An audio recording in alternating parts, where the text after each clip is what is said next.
बिहार सरकार 33 medical college एवं hospital को पीपीपी मॉडल पर चलाने की तैयारी कर रही है। अब कुछ लोग इसे निजीकरण बताकर डर दिखा रहे हैं, लेकिन इस पूरे मामले को सिर्फ डर के चश्मे से देखना ठीक नहीं है। सवाल यह है कि क्या पीपीपी मॉडल सच में जनता के खिलाफ है या फिर यही मॉडल बिहार की बीमार स्वास्थ्य व्यवस्था को सुधारने का सबसे बड़ा रास्ता बन सकता है। आज मगही न्यूज के इस वीडियो में हम इसी बात पे चर्चा करेंगे। पिछले दिनों मुख्यमंत्री सम्राट चौधरी ने जनता से वादा किया था कि 15 अगस्त तक बिहार की स्वास्थ्य व्यवस्था में सुधार हो जाएगा। इसके बाद ये खबर आई कि सरकार राज्य के 33 मेडिकल कॉलेज एवं हॉस्पिटल को पीपीपी मॉडल पर चलाने की व्यवस्था कर रही है। इसमें 17 नए तो 16 वैसे मेडिकल कॉलेज एंड हॉस्पिटल होंगे जो या तो अभी चल रहे हैं या निर्माणाधीन है। इस खबर के बाद सोशल मीडिया में इसको लेकर के चर्चाएं तेज हो गई। विपक्षी इसे निजीकरण का हवाला देकर आरोप लगा रहे हैं कि इससे गरीब मरीजों का आर्थिक दोहन होगा, ये उगाही का केंद्र बन जाएगा। अब ऐसे में जनता के बीच भ्रम की स्थिति बन गई है। इसको विस्तार से समझने से पहले ये जानना जरूरी है कि आखिर पीपीपी है क्या।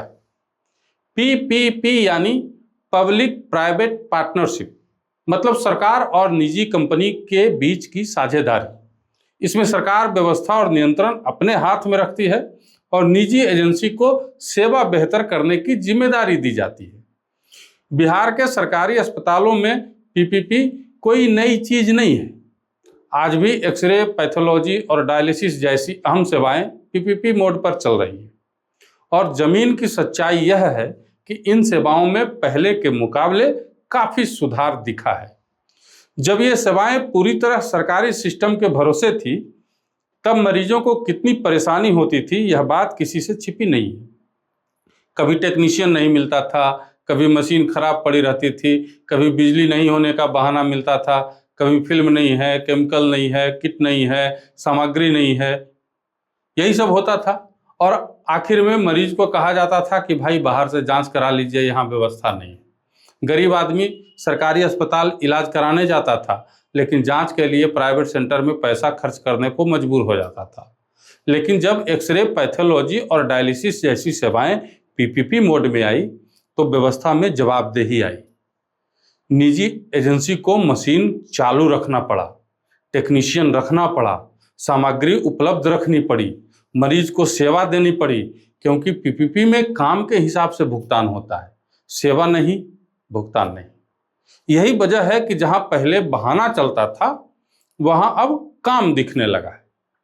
अब इसी मॉडल को अगर स्वास्थ्य विभाग के दूसरे हिस्सों में भी लागू कर दिया जाता है तो इसका फायदा मरीजों को मिल सकता है। बिहार के सरकारी अस्पतालों की सबसे बड़ी समस्या सिर्फ भवन और डॉक्टर की कमी नहीं है। सबसे बड़ी समस्या है मैनेजमेंट और जवाबदेही की कमी। कई जगह डॉक्टर समय पर नहीं मिलते, कर्मी मनमानी करते हैं, मशीनें बंद रहती हैं, जांच के लिए बाहर भेज दिया जाता है, छोटी बीमारी में भी मरीज को बड़े अस्पताल रेफर कर दिया जाता है। कभी हड़ताल के नाम पर पूरी व्यवस्था ठप हो जाती है, कभी सैलरी के नाम पर पूरी व्यवस्था ठप हो जाती है। ऐसे में पीपीपी मॉडल सरकार के लिए एक मजबूत विकल्प बन सकता है।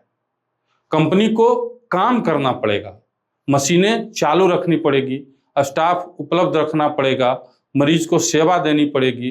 अगर सेवा नहीं मिली तो भुगतान रुकेगा, अगर मशीनें बंद रही तो जवाबदेही तय होगी। इससे सरकारी अस्पतालों में भी सुविधाएं बेहतर हो सकती हैं। जनता को इससे फर्क नहीं पड़ता कि मशीन कौन चला रहा है, सरकार चला रही है कि कंपनी चला रही है। जनता को फर्क इससे पड़ता है कि जांच समय पर हो रही है या नहीं, डॉक्टर मिल रहा है या नहीं, दवाई उपलब्ध है या नहीं, डायलिसिस हो रहा है कि नहीं, मरीज को बिना वजह रेफर किया जा रहा है नहीं। इसलिए अगर पीपीपी मॉडल सही तरीके से लागू हुआ तो मेरा मानना है कि बिहार की स्वास्थ्य व्यवस्था में बड़ा बदलाव आ सकता है।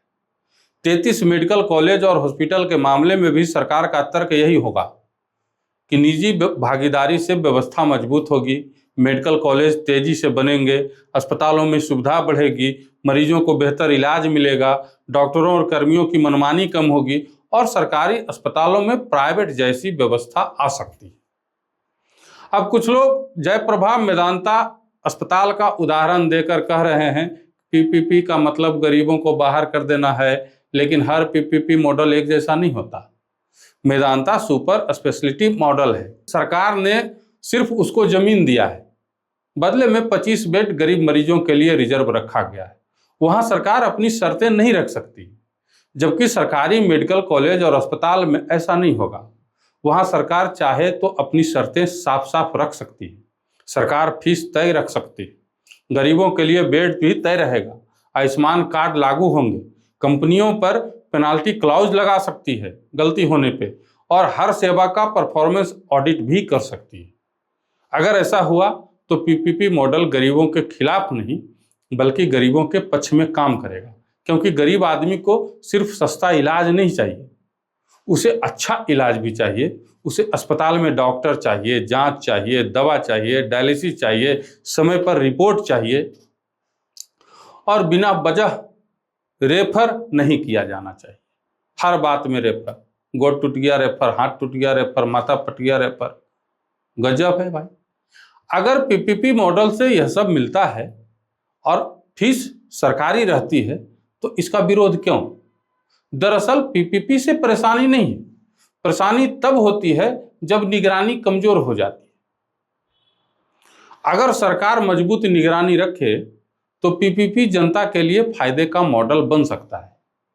आज बिहार को बेहतर अस्पताल चाहिए, मेडिकल कॉलेज चाहिए, डॉक्टर चाहिए, आधुनिक मशीन चाहिए, 24 घंटे सेवा चाहिए, लेकिन मिल नहीं रहा। और ऐसी व्यवस्था चाहिए जहां मरीजों को बहाना नहीं इलाज मिले। सरकारी सिस्टम में जहां कमी है वहां निजी दक्षता का इस्तेमाल करना गलत है क्या? गलत तब होगा ना जब जनता का हक कम हो जाएगा। लेकिन अगर फीस वही रहे जो आज है, इलाज सरकारी दर पर मिले और सेवा बेहतर हो जाए, क्या दिक्कत है? पीपीपी मॉडल बिहार के लिए बड़ा सुधार साबित हो सकता है, इतना जान लीजिए। इसीलिए इस मुद्दे को केवल निजीकरण बनाम सरकारीकरण की बहस में नहीं फंसाना है। असली सवाल है मरीज को फायदा हो रहा है कि नहीं हो रहा है। अगर एक्सरे, पैथोलॉजी और डायलिसिस पीपी मोड पर बेहतर तरीके से चल सकते हैं तो बाकी सेवाएं भी बेहतर तरीके से चल सकती है। अगर कंपनी को काम के आधार पर भुगतान करना होगा तो बहानेबाजी कम हो जाएगी। अगर सरकार निगरानी करेगी तो मरीज को बेहतर सुविधाएं मिलेगी, और अगर फीस सरकारी रहेगा तो गरीब मरीजों को भी फायदा होगा। कोई दिक्कत नहीं है। बिहार की स्वास्थ्य व्यवस्था को सिर्फ पुराने तरीके से नहीं सुधारा जा सकता, इसके लिए नया मॉडल बनाना होगा, नई जवाबदेही तय करनी होगी, नए कार्य संस्कृति को लाना पड़ेगा। पीपीपी मॉडल उसी दिशा में एक बड़ा कदम साबित हो सकता है। इसलिए डर फैलाने से पहले यह देखना चाहिए कि बिहार को क्या चाहिए, पुरानी अव्यवस्था या जवाबदेह व्यवस्था। अगर पीपीपी से अस्पताल में मशीन चले, टेक्नीशियन मिले, जांच हो, डायलिसिस हो, डॉक्टर मौजूद रहें और मरीज को रेफर कम किया जाए, तो यह मॉडल जनता के लिए नुकसानदेह कहाँ है? सरकार को बस एक बात साफ रखनी होगी, फीस सरकारी रहे, रुपया 2 रुपया अलग बात हो सकता है, सुविधा बेहतर हो, कंपनी जवाबदेह हो। अगर यह 3 शर्तें पूरी होती हैं तो बिहार में पीपीपी मॉडल स्वास्थ्य व्यवस्था के लिए गेम चेंजर साबित हो सकता है। इसका दावा मैं कर सकता हूं। सीधी बात यही है कि पीपीपी से डरने की जरूरत नहीं है, पीपीपी को सही नियमों के साथ लागू करने की जरूरत है। फीस सरकारी, सुविधा बेहतर और जवाबदेही अगर सख्त हो तो पीपीपी मॉडल बिहार के गरीब मरीजों के लिए राहत का रास्ता बन सकता है। हाँ, दिक्कत सिर्फ उनको है पीपीपी मॉडल से जो नहीं चाहते कि बिहार की स्वास्थ्य व्यवस्था सुधर जाए। दिक्कत उनको है जो कहीं ना कहीं किसी न किसी रूप से पूरा जो नेक्सस है स्वास्थ्य में, उगाही वाला, दलाली वाला, उससे जो जुड़े हुए लोग हैं, वो नहीं चाहते हैं कि बिहार की सरकारी स्वास्थ्य व्यवस्था इतनी प्राइवेट जितनी बेहतर हो जाए, और नतीजा ये हो कि प्राइवेट जितने भी अस्पताल हैं, बड़े बड़े जो एकदम डकैत जो बैठे हुए हैं, उनका जो बिजनेस है वो ठप हो जाए, और उनसे जुड़े हुए जो भी लोग हैं, जो भी राजनेता हैं, जो भी नेता हैं, जो भी दलाल हैं, उनको पीपीपी मोड से दिक्कत है। सरकार के इस अच्छा जो काम कर रही है सरकार, उससे उसको दिक्कत है, क्योंकि उसको पता है कि जब सरकारी अस्पताल बेहतर हो जाएगा तो प्राइवेट में इलाज कराने कौन आएगा, फिर हम पैसा कैसे कमाएंगे। लेकिन अगर सरकार कुछ बेहतर कर रही है तो सरकार को बेहतर करने देना चाहिए। अगर हम देख रहे हैं कि पीपीपी मॉडल में किस तरीके से जो है बाकी चीज़ें सुधर गई हैं, एक मौका सरकार को देना चाहिए। काम अगर करके दिखाना चाहती है तो क्या दिक्कत है।